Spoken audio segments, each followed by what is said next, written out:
Hi, I'm Greg Hunter. Welcome to USAWatchdog.com. With us, return guest. His name is John Rubino, runs dollarcollapse.com. Prolific writer, smart guy, market crazy. Good time to have John on. John, thank you for joining us today on USAWatchdog.com. Some people are out there saying, "Wow, the market's going straight up," but before it went straight up, it was going straight down.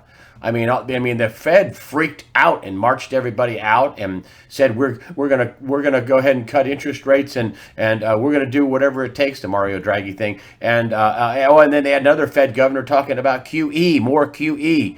And we're right back to where we were when this whole thing started. What, 2009, 10 years ago? We're right back. And yet the mainstream media, I was watching the idiots on CNBC going, well, we're gonna. This is gonna be the seventh day up. We're gonna hit all new all-time highs, and wow, crisis solved, problem over, problem solved, crisis over is basically what they're saying. Is the crisis solved and the problem over? Hey, Greg. No, the crisis is ongoing. And what's happening now is that the Fed actually did try to tighten a bit last year. The markets just started to collapse. And then the Fed stopped tightening and promised not to tighten anymore. And the markets rocketed up. And then the markets started to go back down again, and the Fed promised easing. So basically, what they're trying to do now is manage the markets with words. So they don't actually have to do anything because there isn't that much they can do.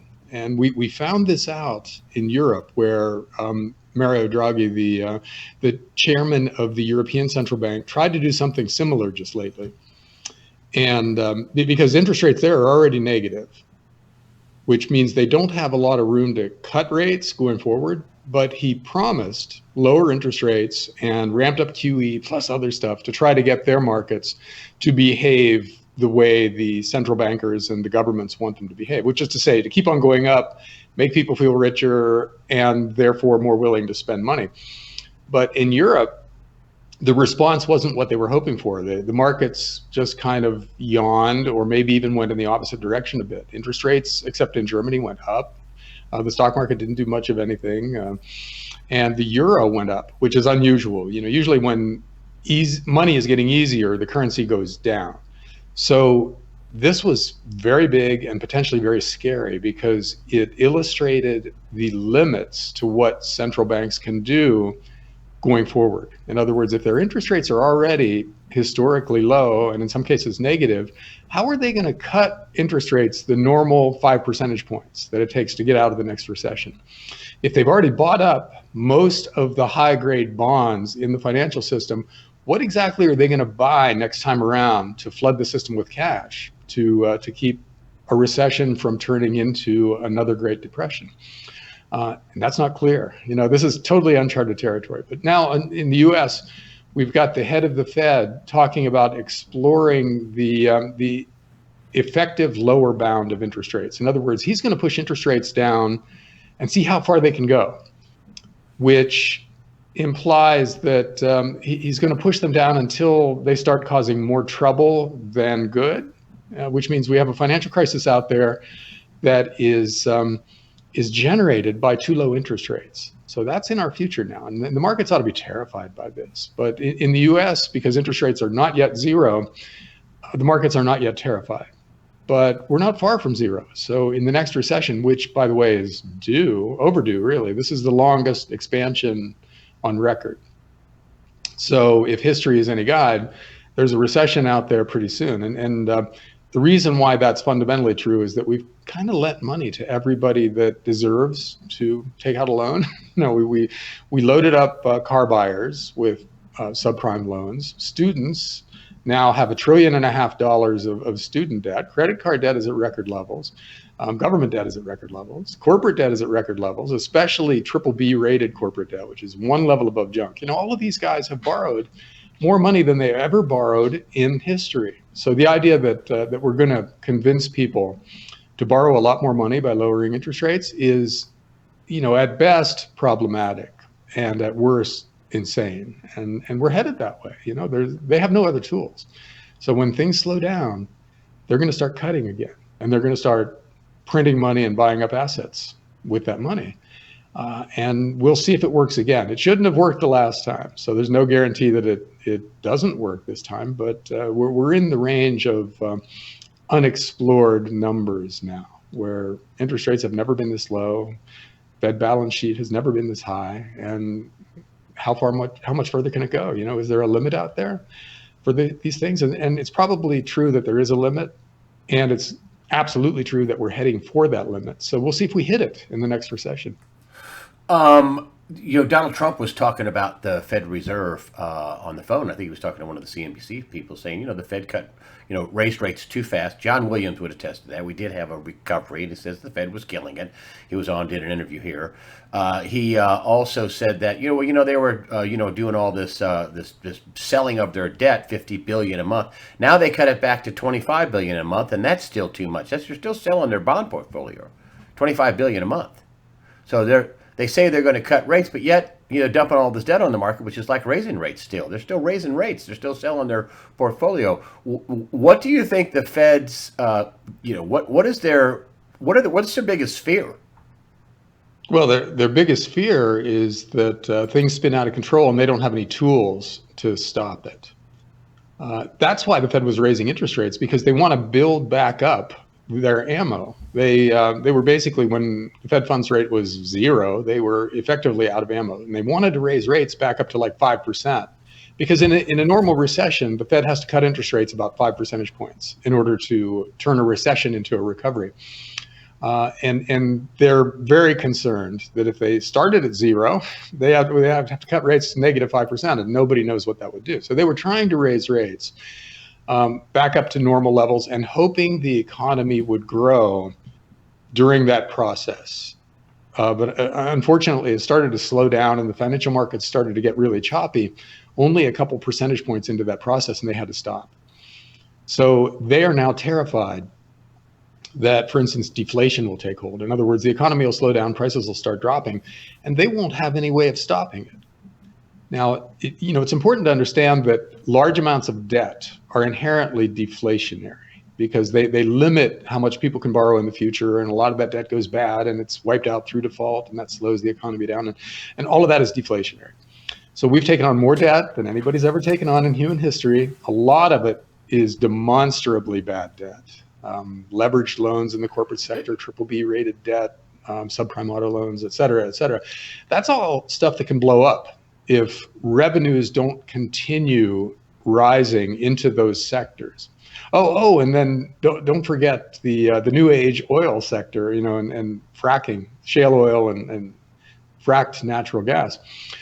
Those guys borrowed over $1 trillion via the junk bond market, and a lot of their wells are turning out to produce only for maybe a third the time they were expected to produce for, which means their cash flows are starting to dry up, which means nobody's lending them any more money, which means a lot of them are going to go bust.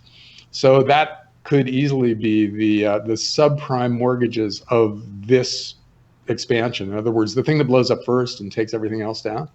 And if it's not them, you've got a lot of other candidates. So all of that is out there waiting to happen. And the central banks know it. They get all this, but they don't know what to do because they've only done this one thing for their entire working lives. If you're 60 years old and you've used this one tool to solve all your problems for 40 years and it's worked every single time, and now maybe it's not going to work, what do? You're too old to learn new tricks, and there may not be any new tricks. And that's what the Fed's afraid of, that the next time around, nobody listens to them, or they listen and they do the opposite of what the Fed wants. And what happened with the European Central Bank last week is a chilling sign of things to come for the world's central banks, because that happened. The markets didn't listen. And now these guys are scratching their heads wondering what it is they're going to do next. I'm just a dumb guy from Missouri. But the problem here I see is that their buddies, they wouldn't let their buddies take a hit. Nobody was going to take a hit. And if Ray Dalio writes this big, long deal, I like Ray Dalio, but I did a word search on this big, long, how we should re-engineer capitalism. The word bankruptcy was not in there. I guess maybe I should have put, bailing out me and my buddies, that phrase. Maybe that was in there because that was the implication that if you're one of the masters of the universe, one of the people that have money, you need to be bailed out like Warren Buffett, that idiot, incompetent. My secretary pays more taxes than me. Yeah, your secretary doesn't get multi-billion, trillion-dollar bailouts, you idiot. Anyway, don't we just need a good old-fashioned Jubilee debt washing? I mean, isn't that what they're trying to stop? They're trying to stop the debt from repricing and defaulting. Aren't they trying to do that? Yeah, well, one of the things that today's monetary authorities and government officials and the bureaucrats and senators and congressmen don't seem to get is that capitalism works via failure. That you have to have downturns, you have to have big bankruptcies to flush the bad debt out of the system and to tell entrepreneurs what they can and can't do. Because progress happens when people push the envelope. But if there's no downside to continuing to push the envelope, horrible deals happen. In other words, capital gets misallocated. So when there's a big bankruptcy or when there's a recession, the remaining people with capital can look around and go, oh, okay, that's how far you can push that envelope and no further. So let me try something new. And that's how capitalism works. That's how things get better, cheaper, and faster year after year. But beginning in the 1990s, we largely took that away. The central bank under Alan Greenspan in the 1990s basically said, okay, big banks, if you make stupid loans to Mexico or Russia or whatever, don't worry, we will bail you out. And he continued to do that for year after year and crisis after crisis. And then his successors continued to do that after he retired. So the financial system has learned the lesson that they can take any risk they want to. They can generate massive fees in the moment, retire rich, and not worry about what's happening later because the Fed will bail them out no matter what happens to the dumb deals that they took on to generate all those fees. So you get this system that is just laden with malinvestment, stuff that doesn't generate enough cash flow to pay off the related debt, but it's out there still. So you have zombie companies everywhere. You have zombie banks. Goldman Sachs and JP Morgan Chase literally would have gone out of business in 2009 if the government didn't bail them out. And that would have been the best thing for capitalism and for the American economy and for the global economy if we had let that happen, because the big banks would have said, would say now still that oh my God, if that happened, the global economy would just grind to a halt. But think about it: if Goldman Sachs disappeared, how many fewer hospitals would we have, or factories, or how much less farmland would we have? And we'd have exactly the same amount of all the real wealth. The number of gold bars sitting in vaults would be unchanged. We would just lose a bunch of derivatives traders for a while. They would come back late eventually, but they could drive cabs for a few years and the economy would actually be better for it. And the remaining banks would then know what it is they can and can't do, and the system would move forward in a healthy way. That didn't happen. And nothing like that has happened. Nobody's gone to jail for financial crimes, or hardly anybody has. And numerous big companies are out there just kind of limping along because they can get new financing. But if that financing got shut off, they would fail in a heartbeat. Maybe next time around, all that stuff happens because the Fed can't save us. And we're at the point now where that would be a 1930s style depression, or a Weimar Germany hyperinflation, or something new but equally bad. Because we've taken on insane amounts of debt, just more than any society in history has ever tried to take on. So we just don't know what's going to happen. But if the central banks of the world can't stop the next recession, we will find out what happens when this much debt goes bad all at once. The funny you said that the Fed can't save us. There's only so much debt they can cover and float and keep imagining that somebody's going to pay it back. Isn't that what you're saying? Because that's what we have to imagine, that all this debt out there is mystically going to get paid back, and everybody's going to be made whole, and everything is going to be taken care of. But that's what the Fed is shooting for, that there are no debt defaults, deflation, debt defaults. Yeah, it seems to be that they don't want the risk side of capitalism to be a real thing anymore. because they're terrified of what that means, because it might spin out of control. So they've reached the point where their past bad decisions constrain their future actions. They can no longer just stand back. Think back to the 1980s. We had a currency crisis in the 1970s and a kind of budding hyperinflation. And we brought in Paul Volcker at the Fed to raise interest rates to stop it. And he raised interest rates to almost 20%. And that saved us back then. That stopped the currency crisis, propped up the dollar, and it didn't wipe out the financial system because we were in pretty good shape back then. But if we tried that now, can you imagine what would happen to all the variable rate debt in the world? Picture the Japanese government, which if its interest rate that it has to borrow at goes up to just 2% right now, their interest costs would exceed their tax revenue.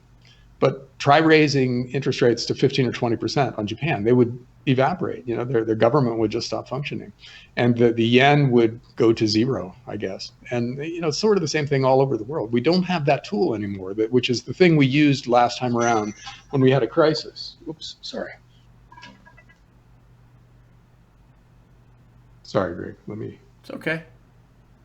And that tool is the tool that you have that we used last time around was lowering rates and printing money. I mean, that was the tool, right? I mean, that's they call it a tool, but that's pretty. That's like having a screwdriver and a pair of vice grips. I mean, talk about the tools in the Fed. Let's see, I've got a screwdriver and I got a pair of vice grips.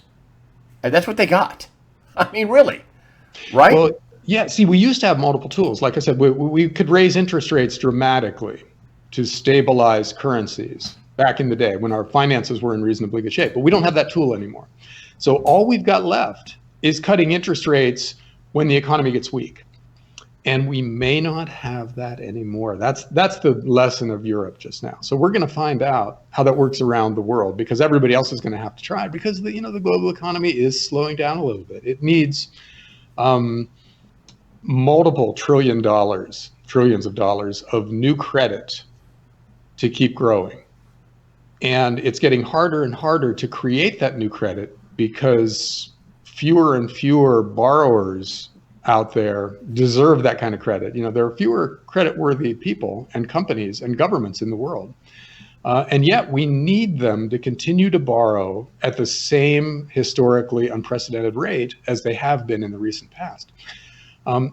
So the only way to keep that going is to go further and further into the barrel until you're lending money to people who have a heartbeat, or governments that have been stable for 6 months or something like that. It's just you're giving money to people who clearly don't deserve it, which means that's clearly malinvestment.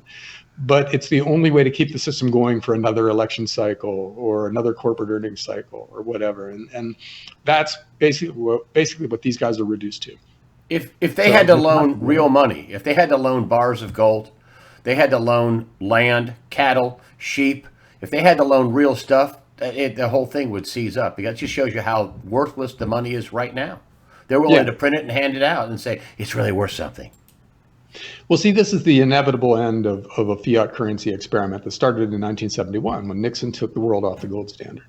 That basically gave everybody unlimited credit cards. So every government could borrow a lot of money and get away with it. Because before that, they literally, like you said, if they wanted to borrow a lot of money, they literally had to go get gold bars from somewhere, or they had to get US dollars from somewhere, which was basically the same thing because the dollar was linked to gold.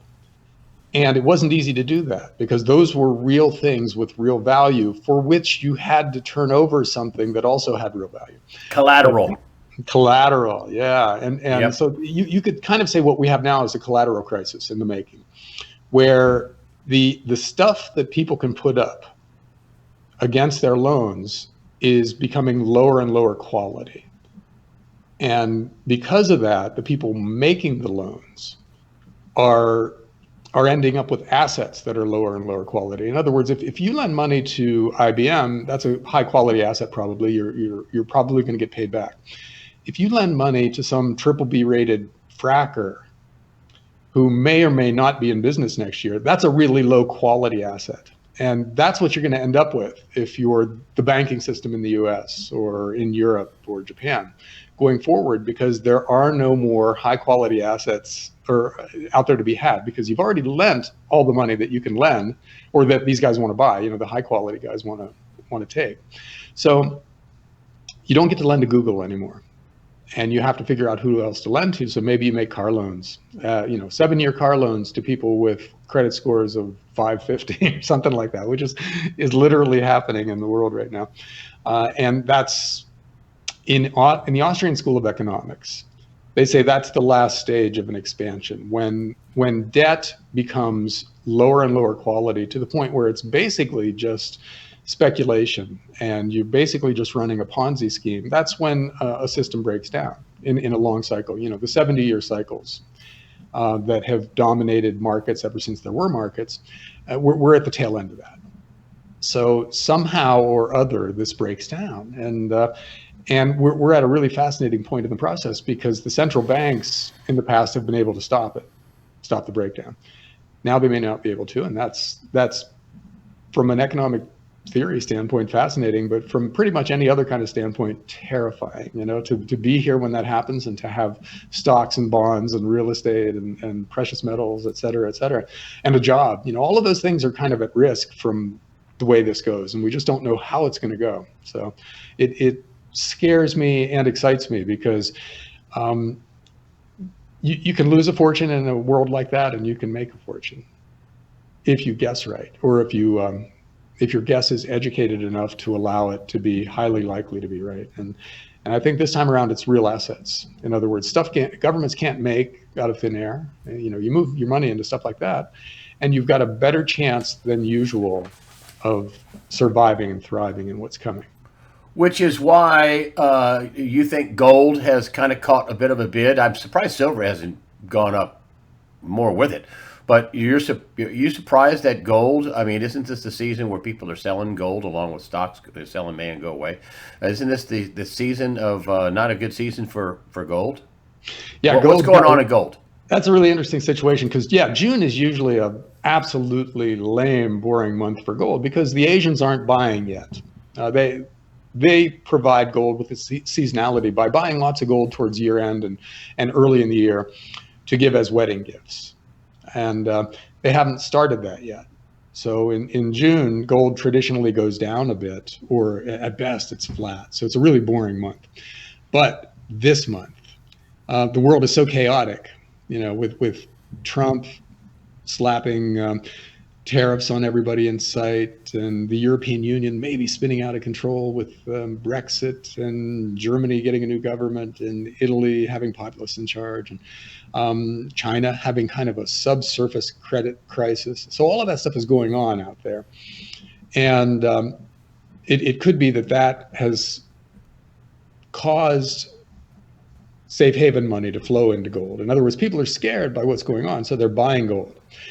But at the same time, there is the seasonality thing. Gold wants to be weak for seasonal reasons, and the commitment of traders report, the structure of the futures market, just had a terrifying report come out on Friday, where the speculators took the biggest new long position ever, and the commercials took the biggest short position ever. Now, the speculators are usually wrong when they do that. Commercials are usually right when they do what they did. So suddenly the structure of the futures market, which is a big driver of the gold price, is really, really negative. So you got these two kind of titanic forces out there now, where seasonality and the futures market say sell gold and get out, and the chaos in the world says buy safe haven assets no matter what you have to pay. And it'll be interesting to see which one wins. There's no way to know. But gold is creeping back up to the 1350, 1360 an ounce US dollar resistance that has repelled it for 5 straight years. It's gone up to that level 5 times and been smacked back down 5 times. So if it breaks through, then technicians would say, well, the next resistance is way up above that. And here we are again. It's possible. So we'll see what happens. But this isn't a time for jumping with both feet into either side of that bet, just because both sides of the bet are completely reasonable. The gold could easily drop hard from here, and it could easily spike from here. So I think you want to do what you should always be doing with precious metals, which is dollar cost average. Buy a little bit each month. And if it's down, that's cool because you get more for the money that you're putting in. If it's up, that's great because you want it to go up. And just relax and let your position build up and ignore all this stuff we're talking about right now. See, this is more for entertainment value than it is for an investment thesis. Because the long-term trend for precious metals, as with most real assets, is up if we're going to end up destroying our currencies, which is probably going to be the only way out for central banks, where they pretty much have to devalue their currencies really aggressively to keep the debts that have been taken on in the past from blowing up on us and completely destroying the financial system. So that is a great environment for gold. And it will become more and more apparent to people that that's true going forward. So as you add month after month, your position will look better and better, maybe irregularly, but in general, the big trend will be positive for you. And that is really all you can say right now, is that in general, over long periods of time, this thing might work, because nothing else is certain enough to point to as a sure thing. Rickards was talking about, I had him on a few months ago, and he says, gold's up 20, 30%. That's with a interest rate raising environment. What's going to happen when they start cutting rates? I mean, that was pretty good. I'd be up in that kind of an environment where they're raising rates and gold's up. And what's going to happen when they start cutting rates and printing money? And I think his thesis was it's probably going to go up. That's what the long-term trend is. But yeah, I like what you said. It's just entertainment value. So you think this, we're back near a couple of percent from record all-time highs in the stock market. You think this is all just noise. You're not excited. You're not worried. This is just entertainment to you. This is because the trend, they didn't fix anything, right? I mean, that's what you're saying? No, yeah, we didn't fix anything. And debt continues to soar. And that was the really big problem, was that we were taking on too much debt. And we were lending money to people who were less and less creditworthy. And that's continuing and accelerating right now. So if the big bad trend is accelerating, then the big bad result of that trend is getting closer and closer. So yeah, it's coming, but the timing is impossible to predict. Jim Rickards has a great line, speaking of him, where his clients always come to him and say, okay, I get the whole gold thing, so tell me right before it's going to spike and I'll buy a bunch. And he'll say, when it's going to spike, you won't be able to get any. It'll be too late, so you need to buy it now. And that's basically the guiding metaphor, I guess, for finance right now in general, is that when this thing really starts to spin out of control, it's too late to protect yourself.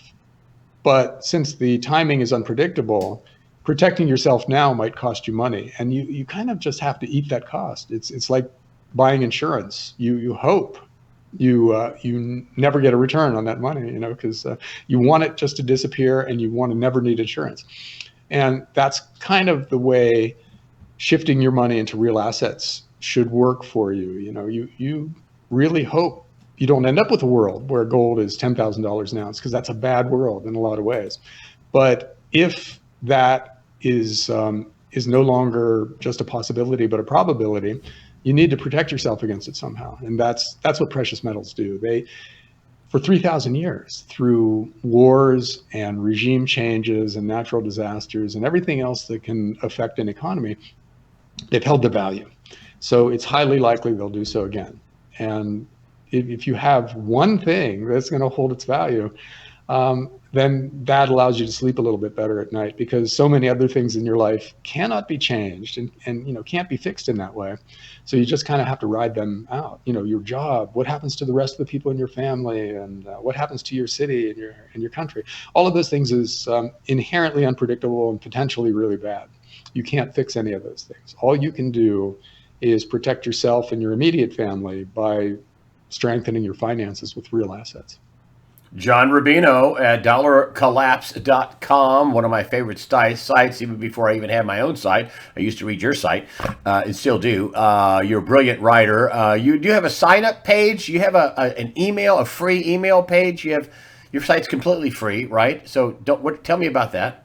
Yeah, I have a mailing list sign-up page. Just put your email address there, and then you'll get everything I write from then on. And Greg, you'll post that on your site too today, right? Sure. Yeah. Sure. I'll put your email sign up page. And after the interview section, you people on YouTube, go to the link. All links can be found on. Boom. Go back to USA Watchdog because that's what I own. And then I'll put it in the after the interview section. John Rubino at dollarcollapse.com. Thank you for joining us today and putting a focus on what's going on in the chaotic investment world. That's actually seems almost crazy. I mean, but anyway. John Rubino, dollarcollapse.com. Thank you very much for joining us today on USAWatchdog.com. Thanks, Greg.